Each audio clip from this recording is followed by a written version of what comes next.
Hello friends, welcome back to another video. तो आज हम बात करने वाले हैं रशिया की स्टूडेंट लाइफ के बारे में। तो यहाँ पे ना बहुत से इंडिया से, पाकिस्तान से, बांग्लादेश से, श्रीलंका से बहुत से स्टूडेंट्स यहाँ आ रहे हैं पढ़ाई करने के लिए, काम करने के लिए। तो भाई मेरा ये कहना है कि भाई जब आप यहाँ आ रहे हो तो भाई आपकी यूनिवर्सिटी जो है वो गवर्नमेंट यूनिवर्सिटी होनी चाहिए, क्योंकि अगर आपकी प्राइवेट यूनिवर्सिटी होगी तो भाई आपको ना थोड़ी बहुत दिक्कत हो जाएगी। क्योंकि यहाँ पे ना इनोवेशन कॉलेज करके एक है यहाँ पे प्राइवेट कॉलेज, जहाँ मैं हॉस्टल में रह रहा हूँ। वहाँ पे लगभग 60 से 70 लोग हैं इनोवेशन कॉलेज के।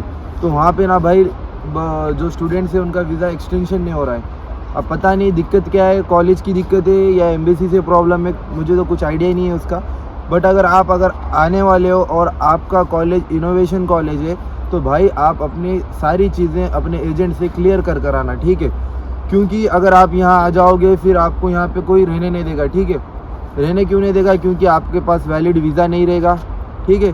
क्योंकि अगर आपका अगर वीज़ा एक्सपायर हो गया तो कोई भी हॉस्टल वाला आपको रहने नहीं देगा, ठीक है। क्योंकि मेरा एक फ्रेंड था, परसों 19 को ना उसका वीज़ा एक्सपायर हो गया।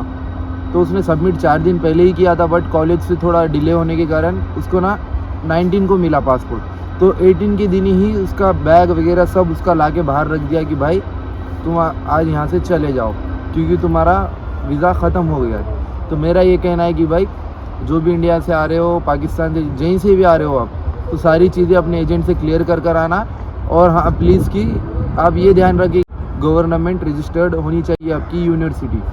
अगर प्राइवेट होगी तो भाई ऐसी छोटी मोटी दिक्कतें आती रहेगी फिर आपको। तो अब बात करते हैं भाई हॉस्टल की, ठीक है। हॉस्टल का क्या सीन होता है कि भाई अगर आपके पास वैलिड वीज़ा होगा तो ही आपकी रजिस्ट्रेशन वैलिड रहेगी। जैसे कि फॉर एग्ज़ाम्पल अगर मेरा वीज़ा सिर्फ 20 दिसंबर तक ही वैलिड है तो मुझे 20 दिसंबर तक ही वो हमें रहने देंगे वहाँ पे। 21 के पहले ही आपको वहाँ से निकाल देंगे, ठीक है।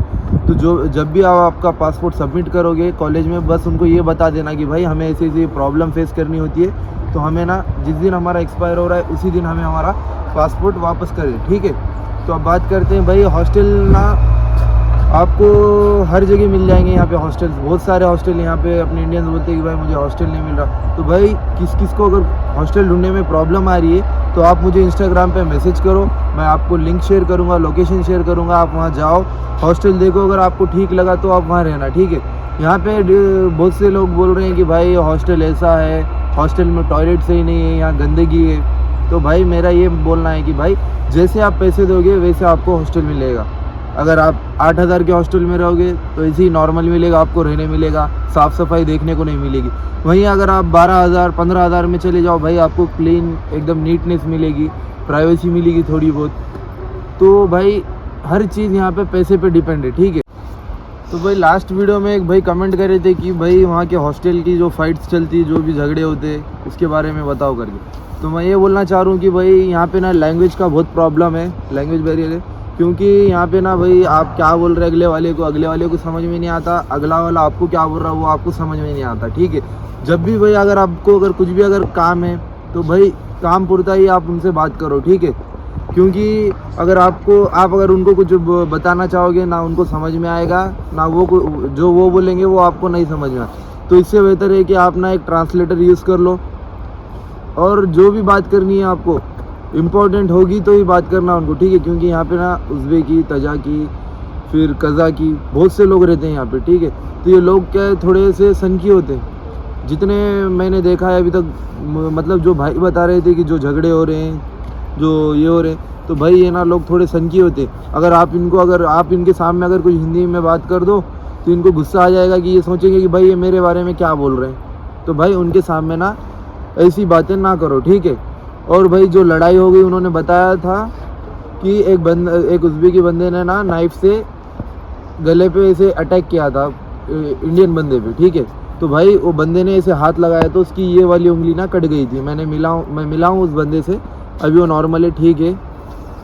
तो भाई मेरा ये कहना है कि भाई आपको ना यहाँ पे आकर लैंग्वेज बैरियर रहेगा, मतलब बात करने में आपको बहुत दिक्कत होगी, यहाँ पे किससे भी कम्युनिकेट करने में आपको प्रॉब्लम होगी। तो भाई ये सोच समझ कर आप यहाँ आना, ठीक है। क्योंकि लैंग्वेज पे ही डिपेंड है भाई, आपकी सैलरी भी लैंग्वेज पे डिपेंड है, हर चीज़ यहाँ पे लैंग्वेज पे डिपेंड है। आपका एजेंट बोल रहा होगा कि भाई वहाँ इंग्लिश चलेगी, आप इंग्लिश तो आती है आपको, आप चले जाओ। तो भाई ये सोच समझ के आना, ठीक है। क्योंकि भाई language is most important thing in Russia.